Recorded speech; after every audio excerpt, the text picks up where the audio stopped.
Will the Supreme Court even take up this appeal case by the Trump legal team? I think it's very unlikely, Jonathan. I think that the decision that the Court of Appeals made, which affirmed the trial court in this case, really got it right and had a very lengthy and well-reasoned opinion. And essentially what they said is it is the incumbent president, President Joe Biden, who gets to decide whether there is privilege that should be asserted, because executive privilege is a qualified one. And while a former president can give his input and his advice, ultimately the decision belongs to the current president. I think that's a very sound decision. It's based on Supreme Court precedent. And so it seems to me very unlikely that they'll take it up. But as Congress has requested, if the court does decide to take it up, at least do it quickly. Joyce, do you see anything more than a political benefit to Trump's lawyers arguing that the committee doesn't have the authority to seek a criminal referral? Like so many other times, Jonathan, we're seeing Trump's lawyers yet again arguing to an audience of one, and I'm sure he's very pleased with their pleadings. But like Barb, I don't think the Supreme Court will see much to this. You know, it has to be the case that Congress has the ability to investigate January 6th. If not, democracy might just as well pack it up and call it a day. If Congress can't legitimately look into an insurrection and determine how to prevent a repeat of what we all saw take place at the earliest part of this year. So 2 lower courts have determined that there was legitimate purpose here. There's no reason Congress can't make a referral if evidence comes into its possession it believes DOJ should see. There's no reason that that in any way vitiates Congress's legitimate purpose here. So, Barbara, by honing in on the criminal referral in the court of public opinion, is the Trump team making the case so partisan that the committee will drop it, or at least they hope?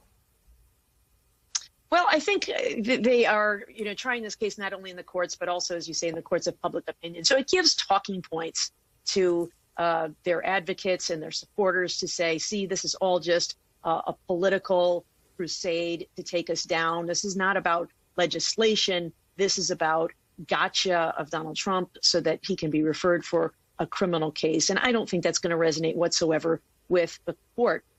Courts have repeatedly held that Congress may investigate anything over which they may legislate. And as the Court of Appeals judge who wrote the opinion in the case below, she said, it's hard to imagine anything more in Congress's wheelhouse than an attack on its own house. And so it seems very clear that this is certainly within the scope of its investigation. I will agree with one thing that was said in Trump's legal pleadings, and that is we all ought to read the Washington Post. You know what? I agree with you on that. But, Joyce, in all seriousness, what about the DOJ? What about the Department of Justice? Are they completely immune to the politics on something like this as they're meant to be?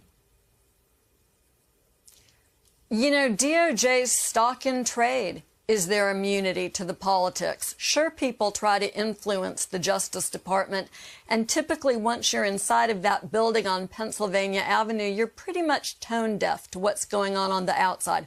Congress can certainly make a referral. If DOJ thinks it's merited, they'll pursue it.